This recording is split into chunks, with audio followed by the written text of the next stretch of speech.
Hi, welcome to another fundamentals video. Today we're looking at hiding horse or patui. So this stance requires a fair bit of flexibility and strength to be able to perform well. It's super fun. It's a great way to practice increasing your dynamic range of movement. So if you're a little tiger, a junior, or even an adult, please use this stance as a fun way to get into not only the half of your side splits, but also open up mobility in your hips and develop strength in the stabilizer muscles around the pelvis and the muscles within, like the psoas, things like that. So we're going to have a look at that stance now.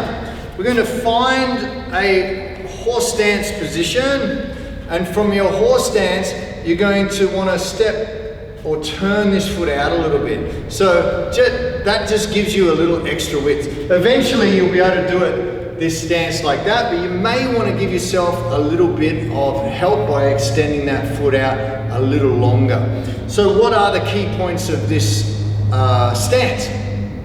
Let's use our hands for now. You want to keep your feet flat on the ground. When you first start practicing this stance, your feet and heels are going to want to come off the ground. That's okay. Give yourself a break. Don't hurt yourself trying to do it exactly right at first. I'll show you how to get into it. So at first we want to come down. You can use your hands on your legs to come down and then come down onto the ground. If you can come all the way down onto the ground, that's fantastic. Now, this heel may want to come off the ground here, the supporting heel. You'll notice that my knee is directly over my foot and toes. The angle of my foot is the angle that my knee needs to go to protect the functionality and my knee. So we don't want to be causing injuries over time by doing this the wrong way. So make sure the knee goes directly over the toes. Then you can drop down in your hips here. You've got to allow this to sink down, and you want to be able to hold that eventually like that.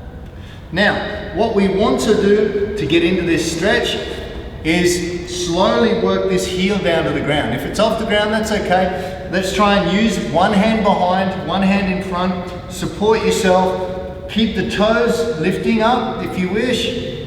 Move back into that position where the heel's on the ground. Your knee is designed to bend like this. Unless you've had trauma or surgery, then your knee is designed to do this. It shouldn't hurt other than the fact that it's hard work on your muscles, right?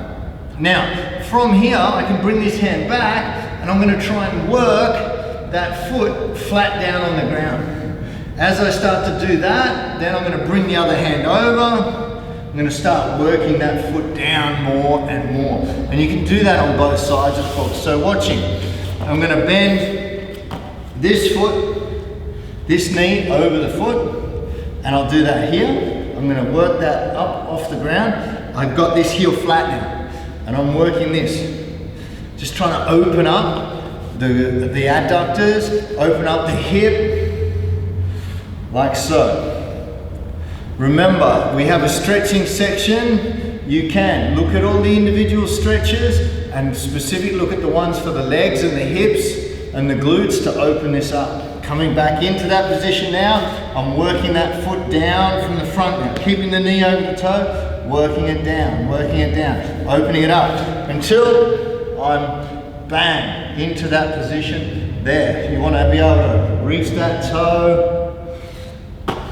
And there's many ways. Once you get down there, you feel where it's tight, right? When you feel where it's tight, you just gently move into those areas, breathing and relaxing. So again, on both sides, work that stance down. Patui, you turn it into an exercise going down, up, down, and up, just like so. Any of these stances we can turn into some really functional exercises. So have fun with them. Be careful, we don't want you to hurt yourself, but we want you to get really good at your Kung Fu. So make sure you practice your hidden horse or patui.